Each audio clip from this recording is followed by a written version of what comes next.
Did you hear the question, Senator? Running for re-election in 2026? All right, I'm sorry, you all. You need a minute?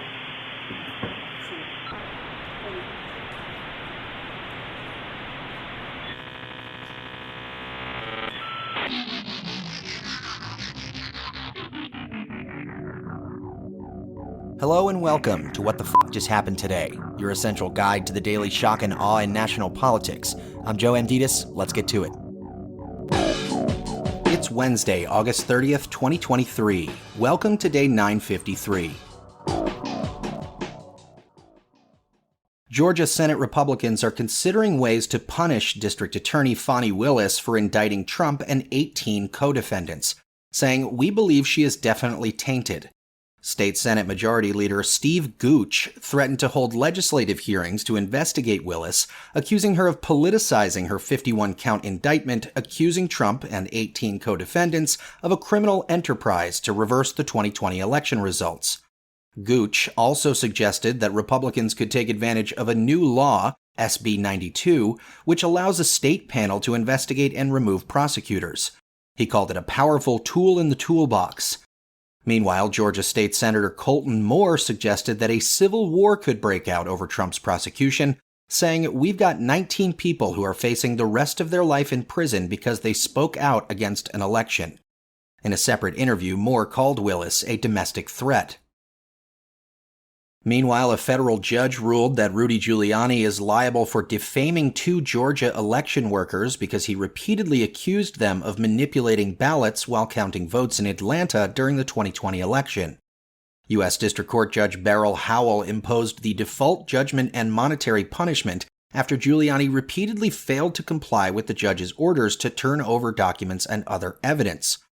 The judge accused Giuliani of willful misconduct and slippery statements in violating her orders to preserve and produce relevant evidence. The ruling means the case will now proceed to a trial to determine how much Giuliani will have to pay in damages to the 2 election workers. Speaking of damage, Mitch McConnell once again froze during a news conference and was unable to respond for more than 30 seconds after being asked if he would run for re-election in 2026. McConnell chuckled and began to answer the question, but then abruptly stopped speaking and stood motionless, staring ahead for more than 30 seconds. When one of his aides stepped in to ask if he heard the question, McConnell remained unresponsive. In July, McConnell also froze and went silent for 19 seconds before being escorted away from cameras.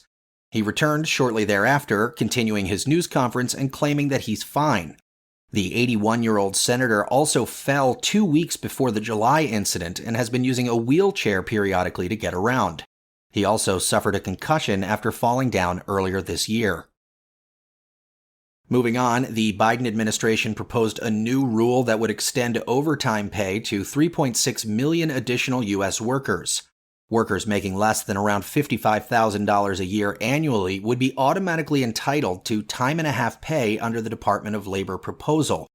That $55,000 income threshold is up from $35,000 set in 2019 under Trump. The median full-time worker in the United States makes around $57,000 a year. And finally, Governor Ron DeSantis in Florida rejected some $350 million in federal energy efficiency incentives for his state, the only governor to block the Inflation Reduction Act energy rebates. If Florida doesn't apply for the rebates by next August, the law allows the Department of Energy to allocate Florida's money to other states. DeSantis has also rejected another $3 million in IRA funding meant to help the state fight pollution. He also vetoed the federal Solar for All program and turned down $24 million in grants from the bipartisan infrastructure law. Meanwhile, 47.9% of Americans have a favorable opinion of DeSantis. That's all for now. You can find the links and sources for all of these stories on the main website. And as always, visit whatthefjusthappenedtoday.com for the latest news and headlines. Until next time, I'm Joe Amditis.